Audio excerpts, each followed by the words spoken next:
Gillingham had to wait over 5 hours for their first home league goal. But once Mike Trusson headed them in front, there was no stopping them. A minute later, Tony Eales just off target with a flashing header. Second half, Southend keeper Paul Sansom is penalised for fouling Peter Heritage. The moment of truth for Gillingham manager Damien Richardson. He needn't have worried.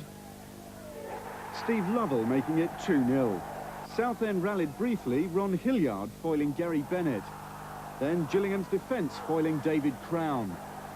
But all hopes of a fight back ended when number 4 Dave Martin was sent off for a second bookable offence. 2 minutes later, Southend were 3 down. Eales the scorer. By now, Southend manager David Webb had seen enough, but the rout wasn't over yet. The goal of the night, a spectacular chip from Billy Manuel. Gillingham's celebrations in full swing, and the icing on the cake, a fifth as Manuel set up Lovell.